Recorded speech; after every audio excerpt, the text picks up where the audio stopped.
예, 옆 사람과 한번 인사하시겠습니다. 잘 오셨습니다. 네, 또 앞뒤로 한번 인사하시겠습니다. 뭐 잘 왔다고 하는 게 특별히 이런 반가워하시지 않는 것 같아서 우리 앞뒤로 한번 다시 인사하실 때 부자 되십시오. 시작. 뭐 이것도 별로 반가워하지 않는 것 같은데 여러분들 원하는 게 뭔지 잘 모르겠지만 특별히 이렇게 인사할 이유가 있습니다. 오늘은 특별히 돈에 관한 바울의 권면을 살펴보려고 합니다. 디모데전 후서를 처음부터 끝까지 앉은 자리에서 읽어본 분이라면 누구나 느낄 것입니다. 디모데전 후서에서는 특별히 바울이 돈에 관한 권면을 자주 하는구나. 대표적으로 이런 구절이 있습니다. 돈을 사랑함이 그 정도는 우리가 수준이 되는 걸로 몇 장 몇 절? 하면 할 말이 없는 걸로 6장 10절에 있습니다. 디모데전서. 말세가 되면 사람들이 돈을 사랑하게 된다. 이 말씀도 있고요.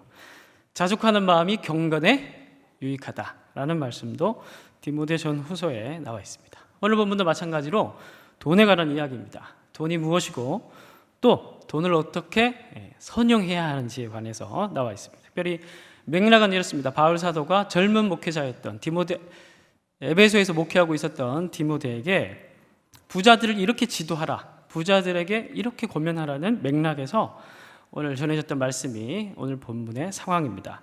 그러니까 사실은 오늘 본문은 오늘 우리에게도 중요한 본문이라고 할 수가 있습니다. 우리가 부자여서 그런 건 절대 아니고요.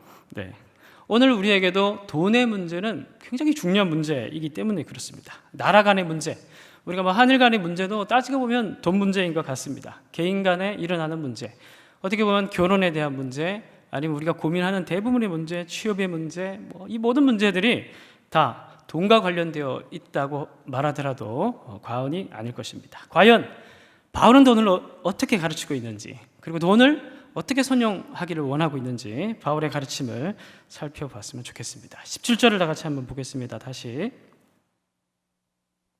17절을 다 같이 한번 한 목소리로 읽어보도록 하겠습니다. 시작.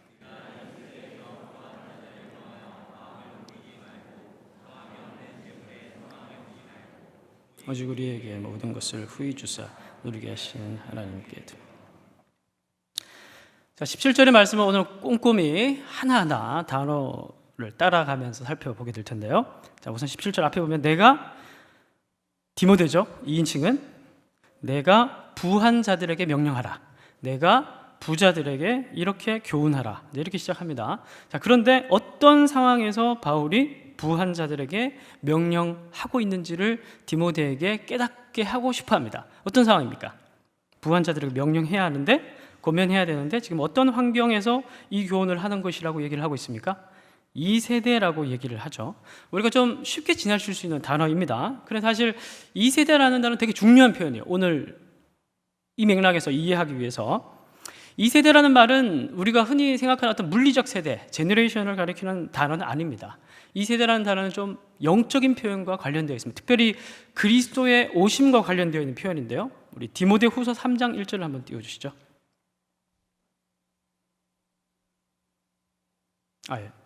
디모데후서 3장 1절 너는 이것을 알라 말세에 고통하는 때가 이르러 라고 얘기를 하는데 디모데 후서 3장에서도 돈과 관련된 맥락입니다. 이 3장에서도 바울은 먼저 상황적인 맥락들을 먼저 깨닫게 하기를 원하고 있어요. 그게 뭐냐 하면 3장 1절에서 사용되었던 표현은 말세입니다. 그런데 디모데전서 6장에서 어떤 표현을 사용했습니까? 세대라고 얘기했습니다. 근데 세대라는 단어와 말세라는 단어는 다른 단어긴 하지만 둘은 비슷한 의미를 가지고 있는 단어예요. 말세. 여러분 이제 말세라고 하면 제가 좀 설명을 좀 하겠습니다. 여러분들 이해를 돕기 위해서. 말세라고 하면 보통 우리는 말세, 마지막 때, 종말 이렇게 하면 여러분들 제일 먼저 떠오르는 게 뭡니까? 바다에서 나오는 용 같은 드래곤이죠. 그래서 사실 그 되게 어떻게 보면 좀 왜곡되어 있는 좀 신학적으로 좀 극단적으로 치우쳐 있는 이해라고 볼 수가 있습니다. 성경에서 종말이라고 얘기를 했을 때, 특별히 구약 성경에서는 종말론적인 종말, 마지막 때 이런 단어들이나 표현들이 나오면 100% 예수님의 초림과 관련된 본문입니다. 구약 성경에서는 다니엘서고 아니면 다른 어떤 선지서에서건 절대 예수님의 재림에 관한 본문이 나오지 않아요. 아직 예수님도 안 오셨는데 무슨 예수님의 재림부터 얘기를 하겠습니까? 구약 성경에서 나오는 모든 이야기는 언제를 가리킨다고요? 예수님의 오심을 바라보면서. 근데 여러분, 종말이 가지고 있는 기본적인 이미지는 무엇입니까? 종말. 생각을 좀 이렇게 여러분 하시는 표정을 지으십니다. 종말이라고 하면 여러분들 딱 떠오르는 어떤 이미지가 무엇입니까? 되게 급진적이죠. 막 유황불이 떨어지고 바다가 갈라지고 땅이 뭐 부서지고 하늘이 피피치로 변하고 바다에 물고기가 둥둥 죽어서 떠다니고 뭐 예를 들면 그런 좀 급진적인 어떤 이미지들을 떠올릴 것입니다. 그래, 그건 다 은유적인 거고 중요한 건 뭐냐면 종말의 시대는 말 그대로 표현 그대로 되게 급진적인 건 맞아요. 그렇다면 구약에서 가리키는 종말, 말세 뭐 이런 것들이 예수님의 초립, 예수님의 오심과 관련되어 있다는 예언자들의 예고라고 했죠. 그렇다면 여러분 생각해 보세요. 예수님의 오심으로 종말이 시작되었습니다. 그리고 종말의 시대가 열려서 종말의 마지막 닫히는 시간까지 가고 있는 기간입니다. 그럼 우리가 지금 살고 있는 시대도 종말이라고 얘기할 수가 있겠죠. 그러면 뭐가 급진적이에요? 별로 급진적인 것 같지는 않지만 사실 성경에서 얘기하는 예수님의 오심은 굉장히 그 시대 사람들에게는 굉장히 급진적인 사건이었습니다. 특별히 예수님이 오시기 전에는 그 바울의 로마서를 보면, 갈라디아서를 보면 믿음이 오기 전, 믿음이 온 후 이런 식으로 믿음을 중심으로 해서 세대와 시대를 갈라요. 그러니까 예수님이 오시기 전, 예수님이 오시고 난 이후에는 마치 이런 겁니다. 한 번도 이방인들이나 아니면 남자나 여자나 아니면 종이나 상전이나 이런 사람들이 같이 어울려서 함께 공동체를 꾸릴 것에 대한 상상을 할 수 없었던 시대였습니다.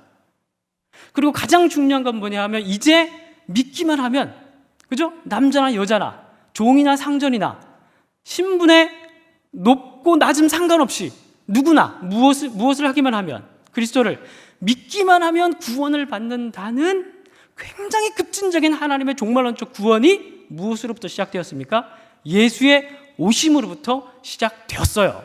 그래서 말세라는 것은 굉장히 급진적인 것이었습니다.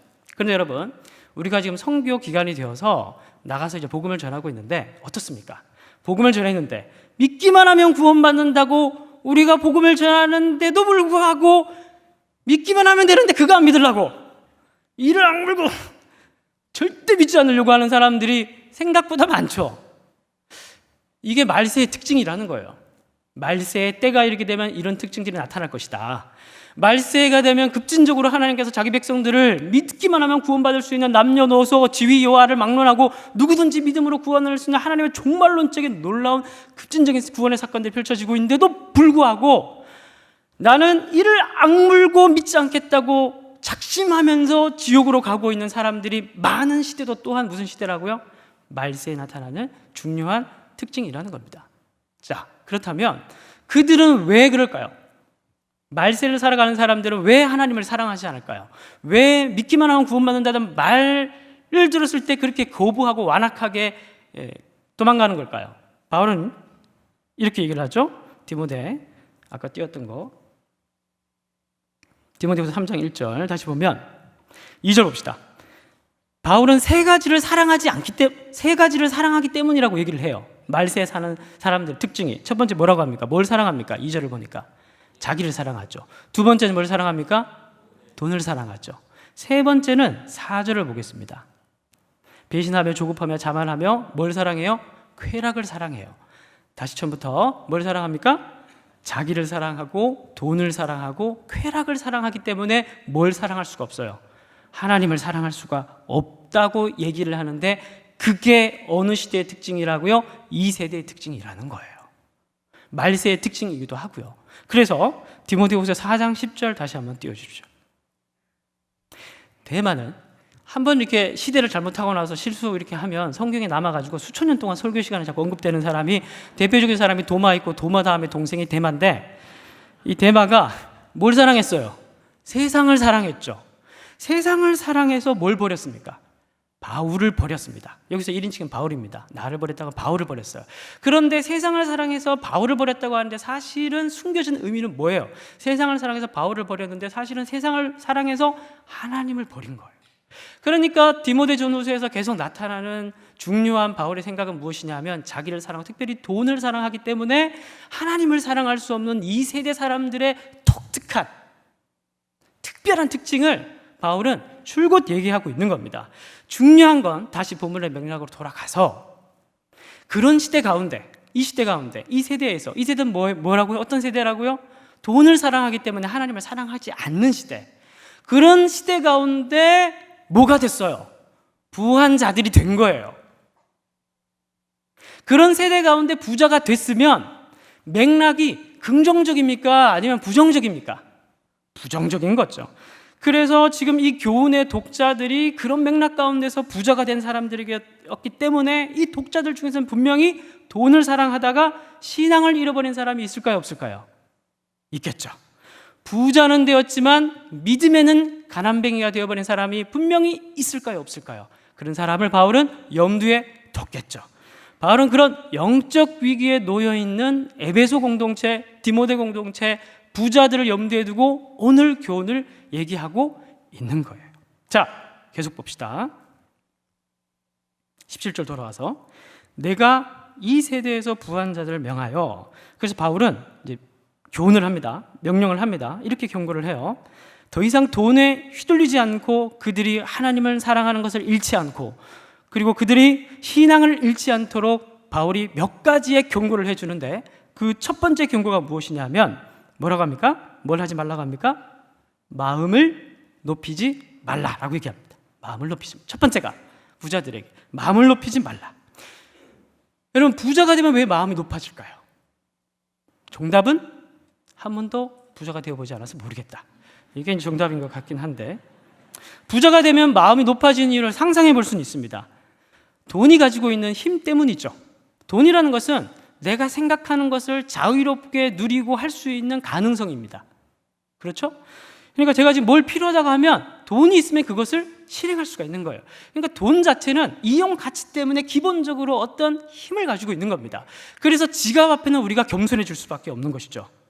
지갑이 두둑한 사람들 앞에서는 뭔가 나중에 또 독을 볼 수도 있고 하니까 말도 조심하게 되고, 저만 그런 것 같긴 하지만, 그런데 그러다 보니까 부자들은 이 돈의 힘을 자꾸 반복해서 경험을 하게 되다 보니까 나중에는 자기의 돈 때문에 그 앞에서 머리를 숙이는 사람들을 보면서 어떤 생각이 들까요?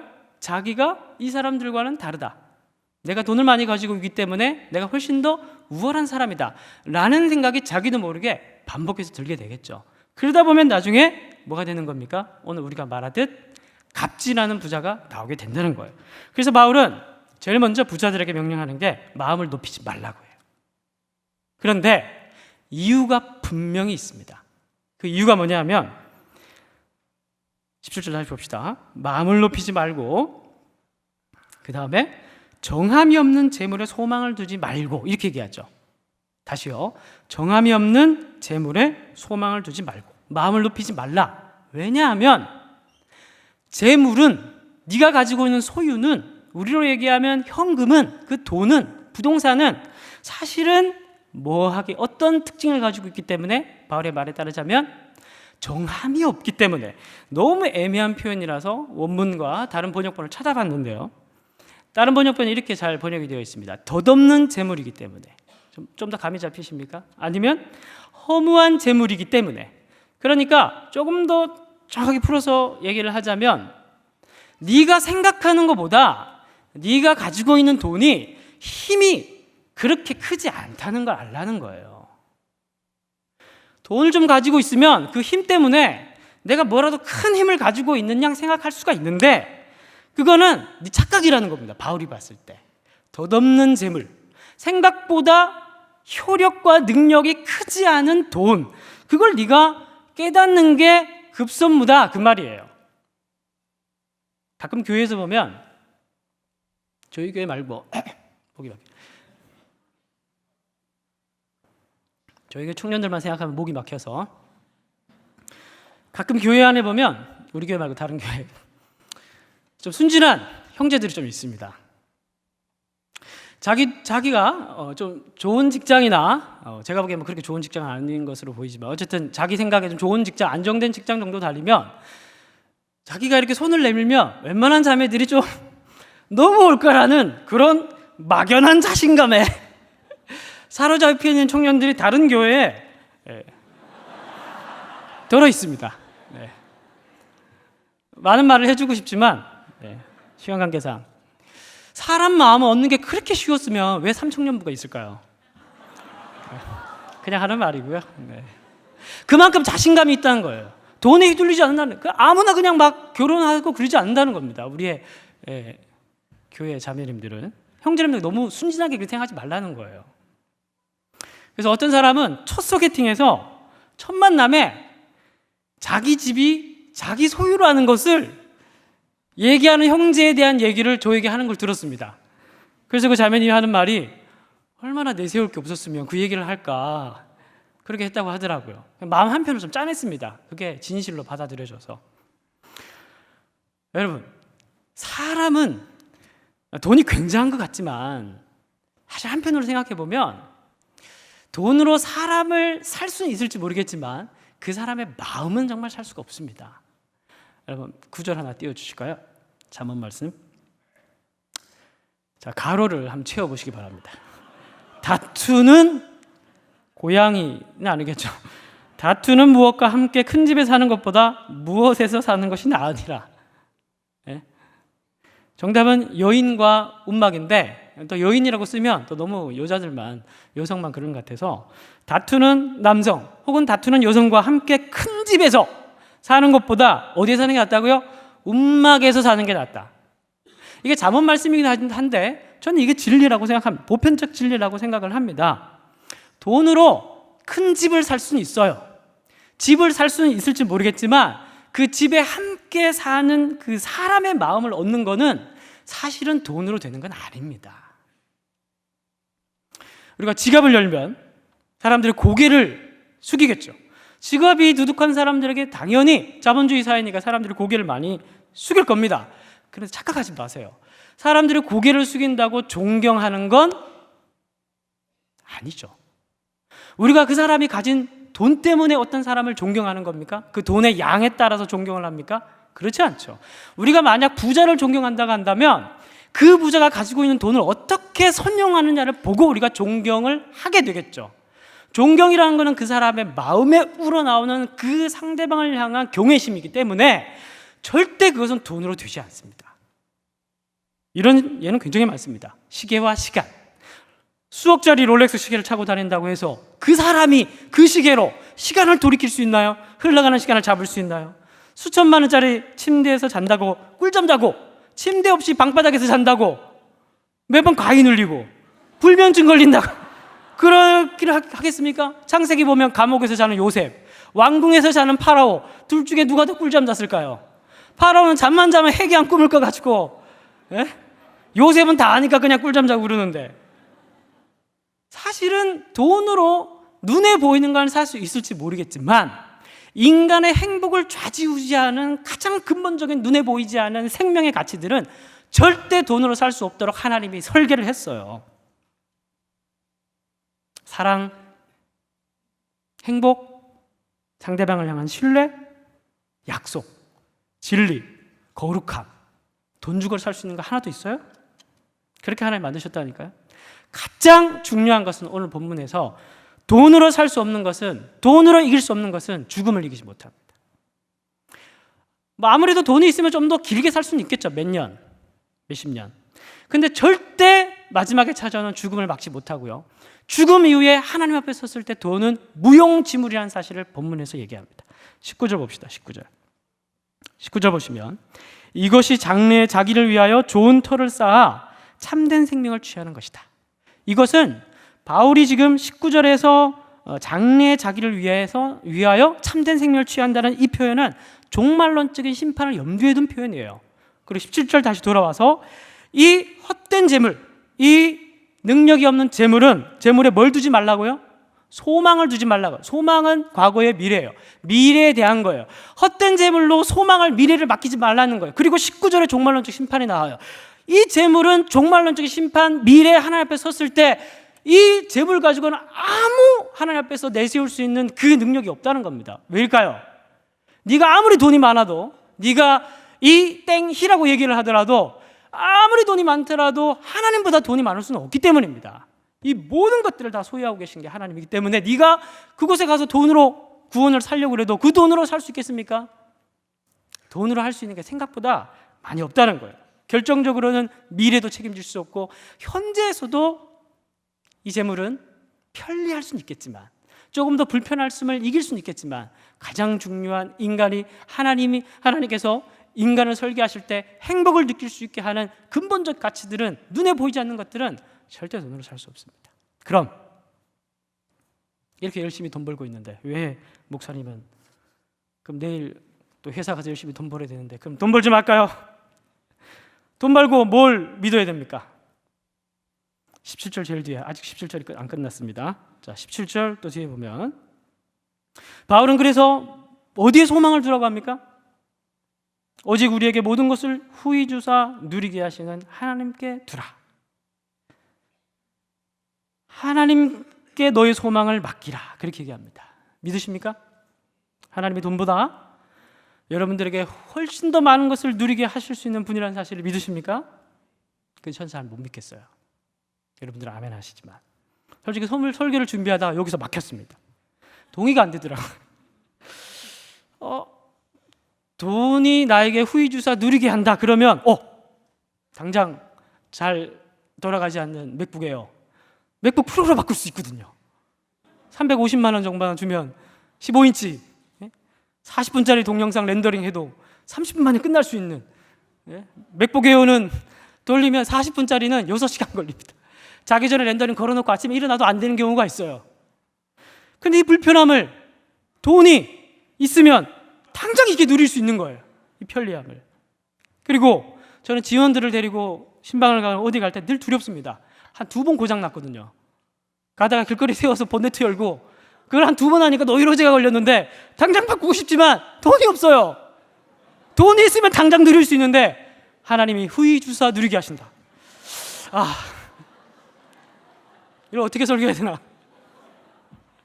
믿습니까? 이러면 아멘하고 뭐 그렇긴 할 텐데 분명히 여러분들은 아멘 하실 건데 이건 참 당장 동의가 되지는 않았습니다. 그래서 저는 기도를 많이 했어요. 내 신앙에 문제가 있는 걸까? 난 구원받은 목사인가? 굉장히 고민을 많이 했습니다. 여러 가지 많이 고민을 하다가 다른 것에 책임을 회피하기로 하고 환경적인 영향이 있다는 걸 제가 알게 됐습니다. 요즘 유행하고 있는 설교들을 보면 이 고난에 대한 설교가 좀 많죠. 그죠? 문제인 것 같아요. 그래서 뭐 고난을 우리가 뭐 참으면 신앙이 좋아지고 고난을 참으면 성품이 좋아지고 그래서 하나님께서 일부러 고난을 주시고 그래서 잘 참으면 결국 뭐 사리가 많아지든지 어쨌든 뭐 굉장히 좀 좋아진다 뭐 그런 메시지들을 좀 요즘 들어서 좀 많이 하는 것 같습니다. 그래서 사실 저는 이런 메시지를 들을 때 이게 정상적인 메시지인가 이런 생각도 좀 합니다. 메시지 자체는 정상적인데 우리의 정상적인 상황과 맞는 설교인가 이런 생각들을 합니다. 이런 고난에 관한 설교 그리고 고난의 어떤 뭐 그런 성화 이런 얘기들은 사실 좀 비정상적인 상황에 맞는 설교가 아닌가 그런 생각들을 합니다. 왜냐하면 예수님을 믿는다고 해서 맨날 고통스럽다면 그거 정상적인 거겠습니까, 여러분? 예수를 믿는다고 하나님께서 막 일부러 고통을 주시고 막 고통 가운데 살게 하시고 막 일부러 고통을 해결 안 해주시고 그래 너 살이 몇 개 생기나 보자. 그게 일상적이고 일반적인 거겠습니까, 여러분? 그런데 요즘 많이 힘들다 보니까 이제 그런 설교를 많이 우리가 듣게 되는 것 같습니다. 그런데 이게 비정상적인 상황을 너무 당연한 듯이 자주 설교를 듣다 보면 오늘 이 정상적인 것이 비정상인 것이 무슨 말인지 잘 모르겠지만 어쨌든 오해되는 것 같아요. 근데 우리가 어떤 오해가 생기냐면 진짜 하나님은 정말 우리 행복에 아무 관심이 없고요. 우리 일상 가운데 정말 우리에게 뭔가 편안함을 주시고 풍요로움을 주시는 것과 아무런 관심 없고 정말 우리의 고통 가운데 계속 내버려둬서 우리가 자꾸 영혼과 몸에 살이만 많아지게 만드는 그리고 나는데 영혼만 청당으로 데려가는 그 정도의 어떤 그로테스크한 하나님 그런 하나님만을 자꾸 재생산시키는 것 같다는 생각이 들어요. 디모데전서 4장 3절 한번 띄워주십시오. 디모데전서 4장 3절 다 같이 한번 읽어보겠습니다. 시작.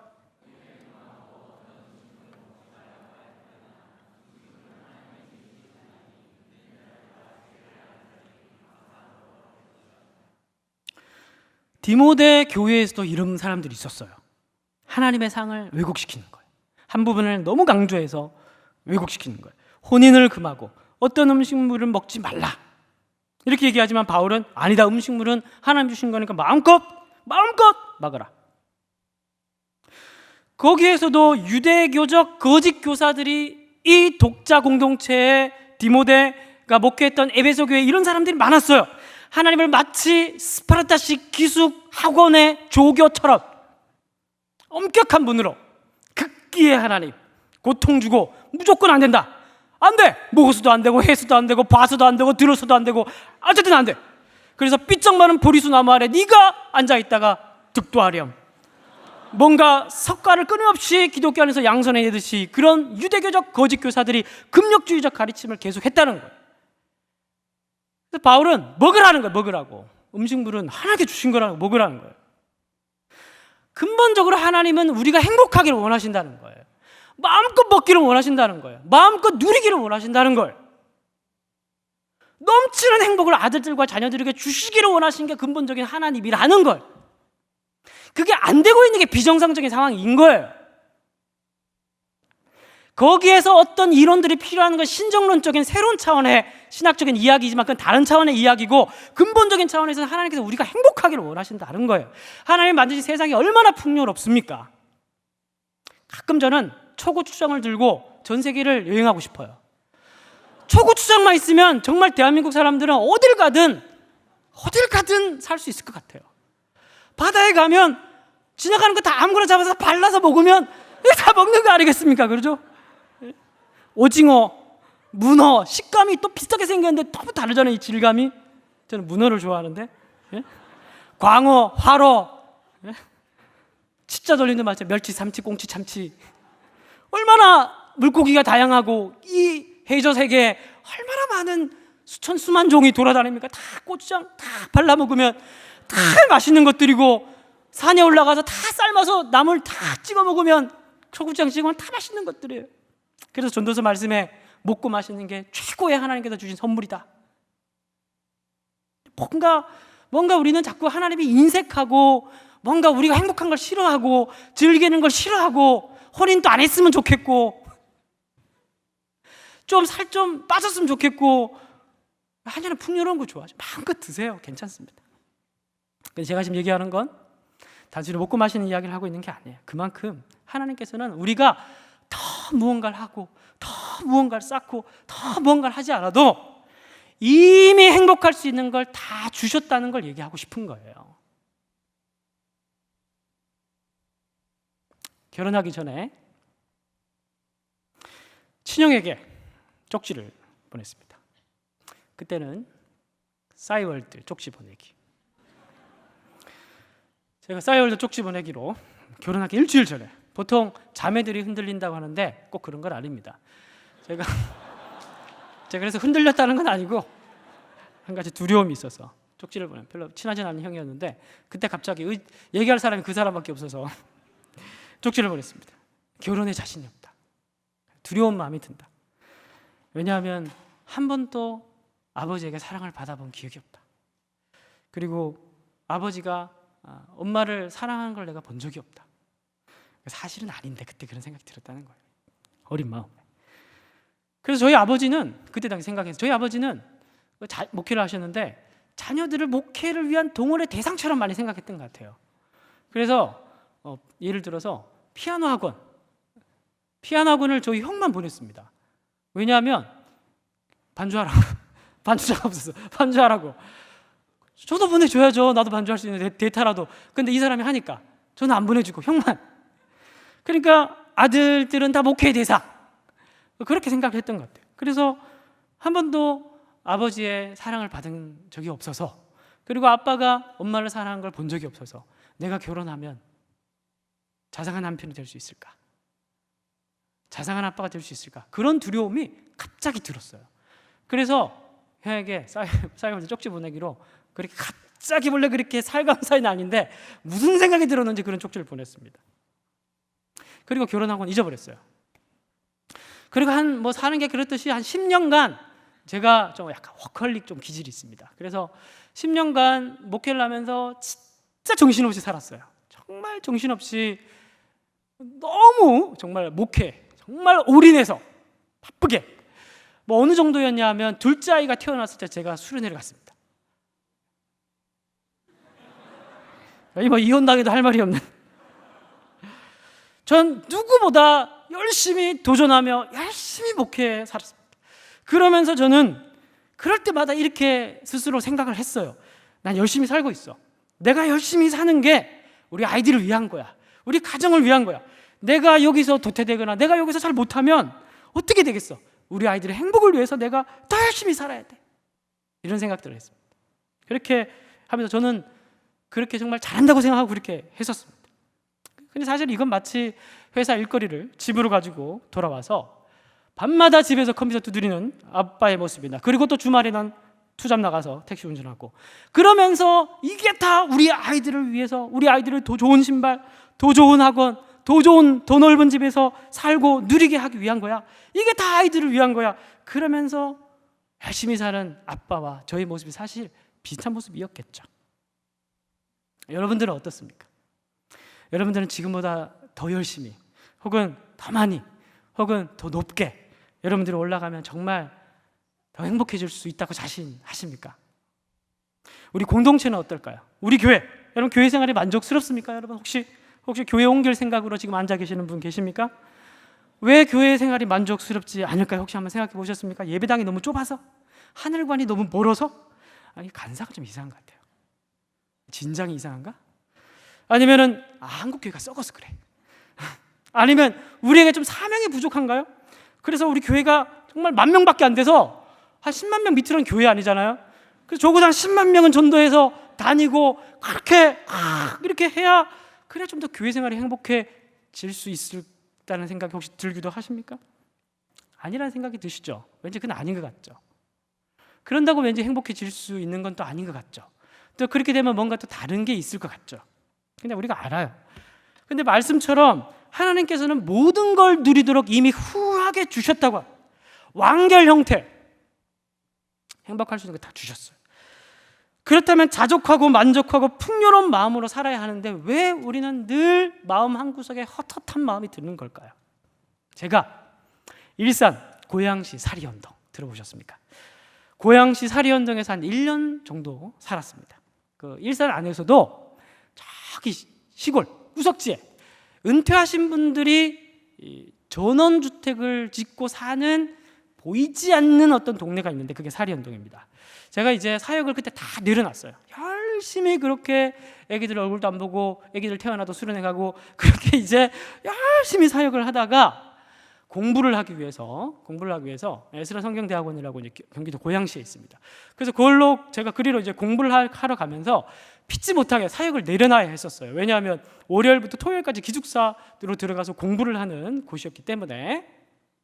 자, 그래서 이제 제가 이사를 갈 수밖에 없었습니다. 그리고 사역을 내려놓을 수밖에 없었습니다. 그래서 제가 돈이 별로 없어가지고 제일 싼 데 찾다가 그렇게 은퇴하신 분들이 모여 사는 전원주택 단지에 2층에 제가 세를 들어 살았습니다. 되게 가깝겠죠. 워커홀릭으로 살다가.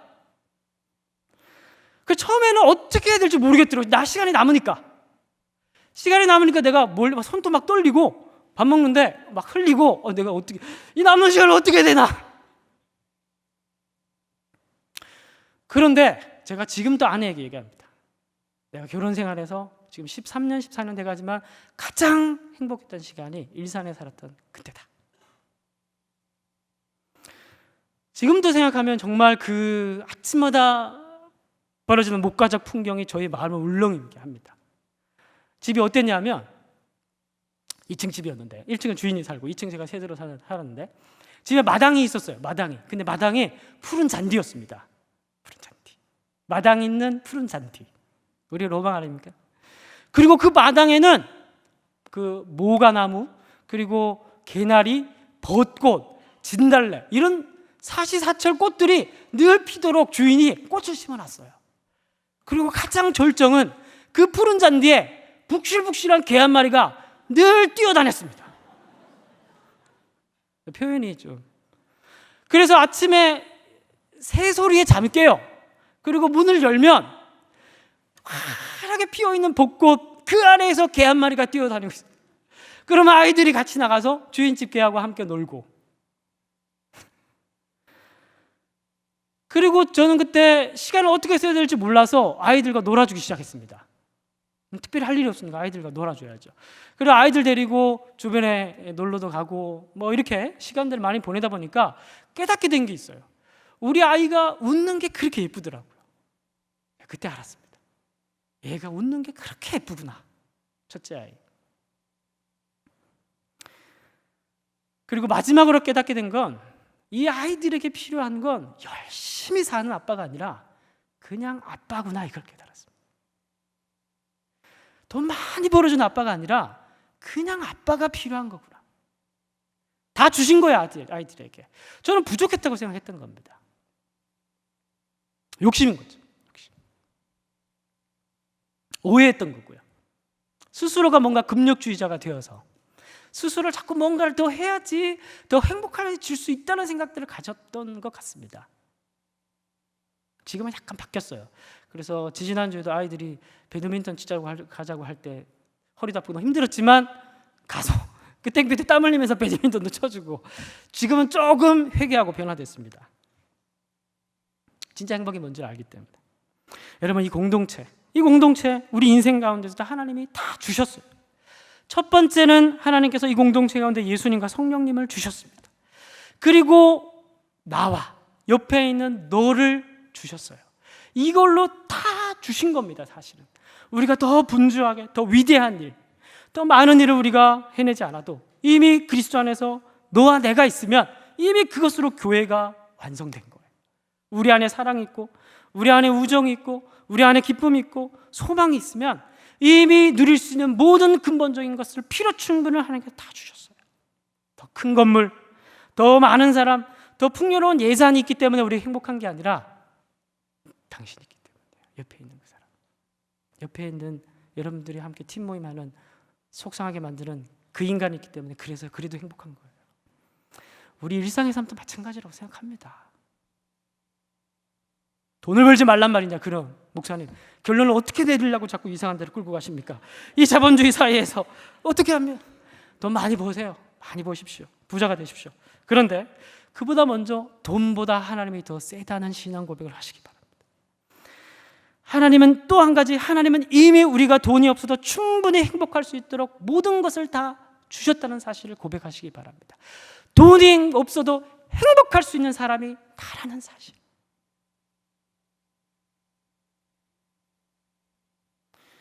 바울은 세 가지를 새롭게 제안합니다. 18절을 보겠습니다. 18절 다 같이 읽어보겠습니다. 18절 시작.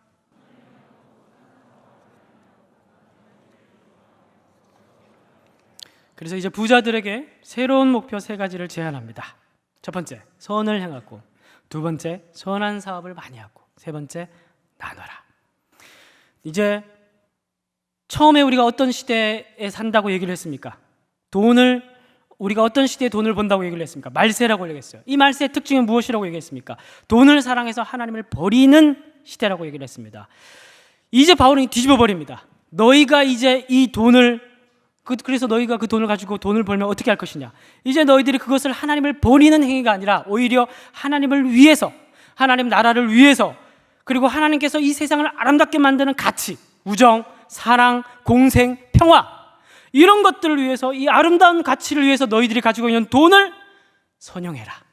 그리고 그것으로 이 시대 가운데서도 여전히 하나님이 살아계시다는 사실을 나타내는 선교적 제자로서 살아가기 위한 도구로 네가 가지고 있는 돈과 네가 가지고 있는 부를 활용해라. 마태복음 5장 16절 마지막으로 다 같이 읽고 마치도록 하겠습니다. 시작. 이와 같이 너희 빛이 사람 앞에 비치게 하여 그들로 너희 착한 행실을 보고 하늘에 계신 너희 아버지께 영광을 돌리게 하라. 다 같이 일어나셔서 우리 찬양 하나 부르고 기도하고 마치도록 하겠습니다. 찬양의 제목은 대단한 재물 없어도, 농담이고요. 대단한 믿음 없어도. 우리에게 오병이어의 기적이 날마다 일어나기를 원합니다.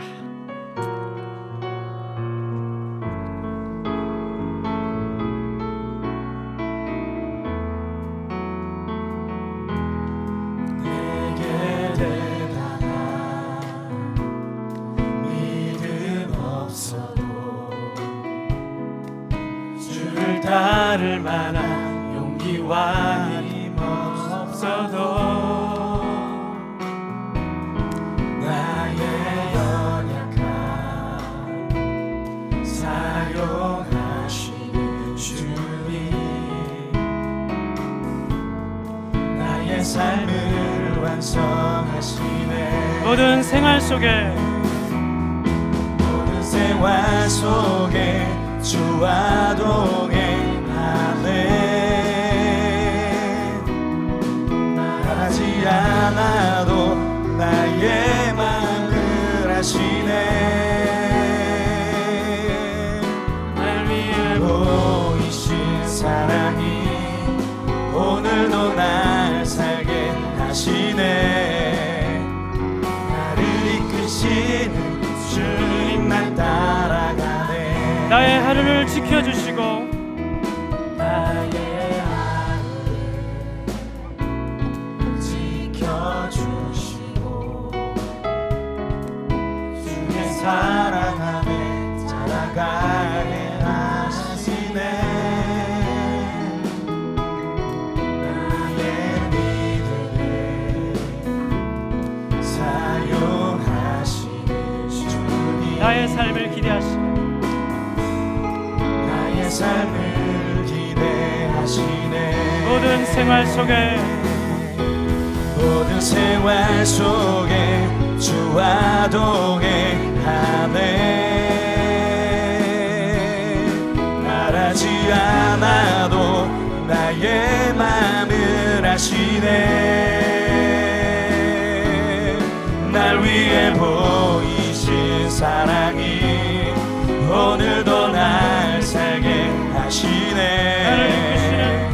나를 이끄시는 주님만 우리 한번 더 고백합니다. 모든 생활 속에 모든 생활 속에 주와 동행하네. 말하지 않아도 나의 마음을 아시네. 날 위해 보이신 사랑이 오늘도 날 살게 하시네. 나를 이끄시는 주님만 따라가네. 우리 합심해서 짧게 한번 기도합시다. 하나님만으로 만족한 마음을 주시고 내가 가지고 있는 거 평생 나의 달란트든 그게 소유이건 생명을 위해서 나누는 삶을 평생 살아가서 주님 앞에 부끄럼 없는 모습으로 설 수 있도록 인도하여 주옵소서. 우리 한번 합심해서 기도합시다. 하나님 아버지, 기도 말씀 붙들고 주님 앞에 기도하며 나가 오늘도 하나님 아버지 인도하여